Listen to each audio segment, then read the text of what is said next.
Hi, and welcome to video number 3, where you get to learn about webinar formula and the webinar tricks. Now, this video is going to be interesting because you get to learn a formula that we have been using that has been quite successful. Now, this is the webinar promotional formula. Now, keep in mind that this specific webinar is aimed at you promoting a specific product or a service. Now, if you're doing a webinar that is just educational, it really doesn't require a lot of planning. Now, in terms of promoting a product or service, it's wise that, as you can see, you have webinar formula up here. You provide content in the first 15 minutes.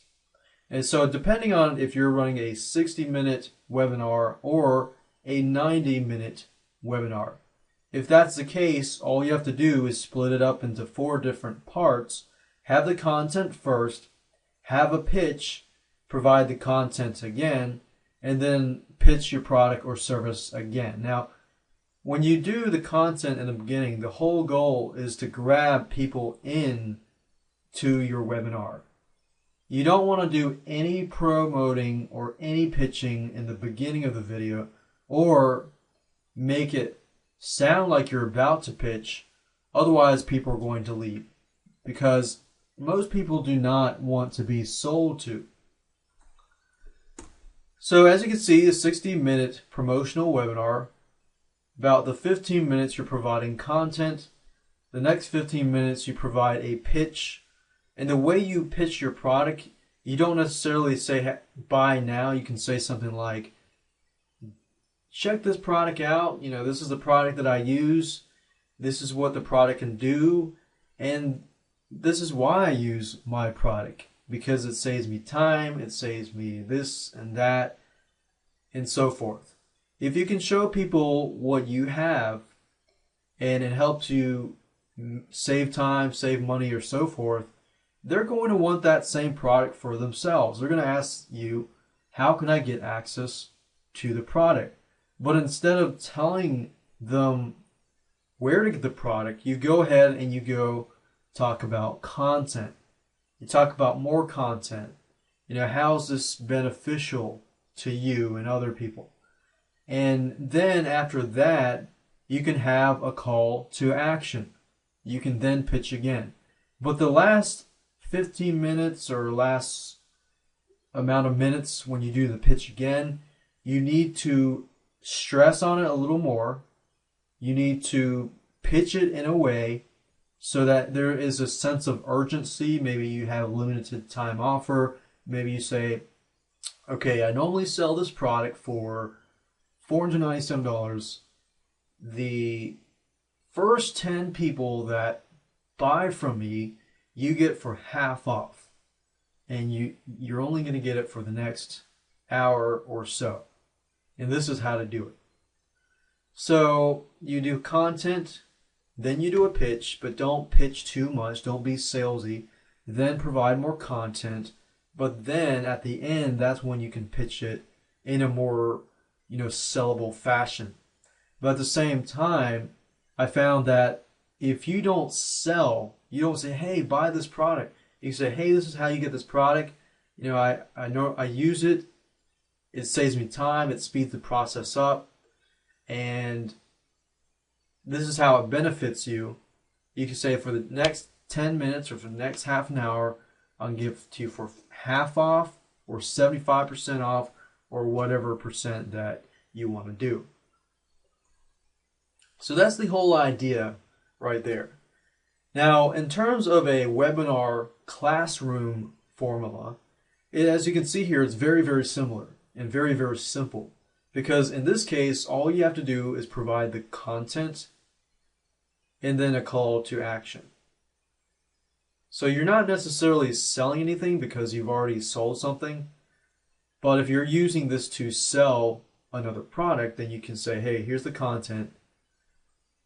And if you want more content, or like 4 or 5 weeks of content, and we're going to have webinars in the future, then for the next 1 hour, you can get half off these future webinars. So That's the webinar classroom formula, and it's a lot easier, as you can see.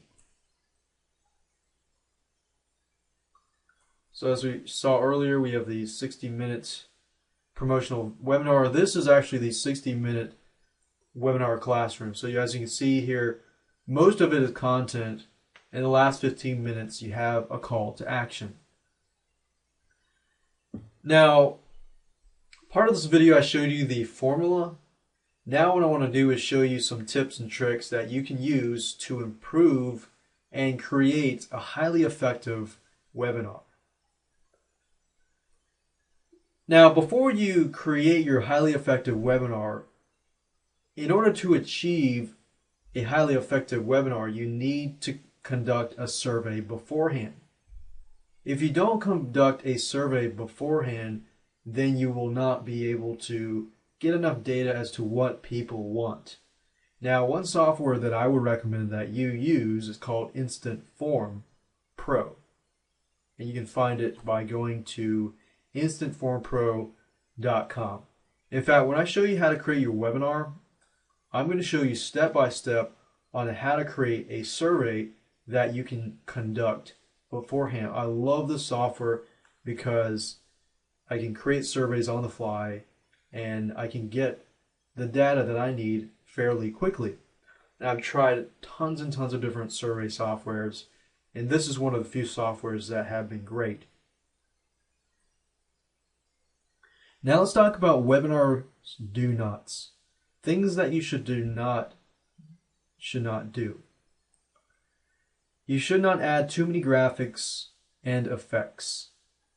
Doing so will basically make your webinar have too much stuff, and when you launch the webinar, guess what? Your webinar is probably going to crash, which you do not want to happen. So presentation is important, but you don't want to make it too fancy. For example, you don't want to add too many videos inside the PowerPoint slides and so forth. So do not make things complicated. Don't add music soundtracks. Don't make it fancy. The point is to keep it simple. And that's good for you, right? Because you don't have to put too much effort into it. So stick with PowerPoint slides and you'll pretty much be good to go. The next thing I want to talk about is you need to get a good USB microphone. If you don't have a good microphone, people can't hear you, then you're going to have a problem on your hands. I recommend two different microphones. The first one is called a Yeti Blue Machines USB microphone. And the reason why I recommend a USB microphone is you can simply plug it into your USB port and it'll work. Yeti Blue Machines, the USB microphone, is a condenser microphone. Condenser microphones are actually a lot better quality, and I use them in my video editing and video recording studios. I also use the Samson USB microphone. Samson has been around for many, many years. In fact, since the time that I started recording videos, I've been using Samson USB microphones, condenser microphones, and they have worked very well. In fact, right now I'm using a Samson USB microphone. Now, where can you find these USB microphones for a good price and a cheap price? Check out sweetwater.com. I use them all the time and they're very useful. They have great technical support if you're there and you need it. eBay.com is another great site to use. I've purchased some of my Samson USB microphones off of eBay.com. Of course, eBay does not provide you with technical support. You're going to have to go to the Samson website. But I found these two USB microphones to be pretty valuable and less hassle. Amazon.com is another great place to find a good USB microphone. Now let's talk about webinar strategies. There are several webinar strategies and ways that you can create your webinar. Now I talked about specific types of webinars, but these are webinar strategies. So let me give you some examples. There are three that I want to talk about. You could create a webinar specifically to promote your consulting service. Now that can fit under any category. It could be a live consulting, non-live, or with consulting, you could do a Q&A.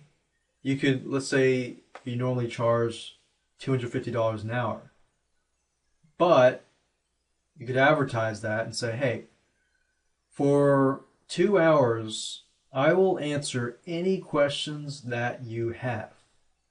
Now, if you did what I told you earlier to conduct a survey, you can pick and choose the most asked questions to answer. Because fortunately for you, if there are a lot of people asking the same questions, when you're doing consulting, then in this case, most people are going to ask the same questions. So with consulting, you can provide that video up front, and then people will get your consulting services. Your conversions are going to be very, very high. So that's one webinar strategy, is to make it so that you could do a Q&A, live Q&A, and webinar from consulting. Another type of strategy is done-for-you services. Now, you got consulting, which is generally like a service-based. Done-for-you service is a service, but can sometimes be an actual product. Now, done-for-you services, the way you create a webinar around that is by showing people an end product. For example, if you have a done-for-you service on, let's say you're doing offline consulting, and you show people that you can generate so much traffic using Facebook ads. Now with the done-for-you service, you show them the end results so that they can see what they're going to receive. And you can say, hey, this is how to do it, but I'll do it for you for this price. That way you can pretty much promote your done-for-you service. And you can have a webinar that does that. In this case, with the done-for-you service, you don't really need a live webinar to do it, but you can have a live webinar first and then use the webinar replays to just do an automation, do it over and over again in the future. You could also use webinars to pre-qualify your leads or your clients. Let's say, for example, that you are doing consulting and you don't want to take every single person that you meet because you need to pre-qualify them. So what you have to do is you can take a checklist and you can create a webinar and have people attend the webinar, and from there you can pre-qualify whether the leads really want your consulting or not. Now, it doesn't have to be consulting, it could be other things like you selling the leads. So you could use webinars to do that. So you could do consulting, done-for-you services, and pre-qualification.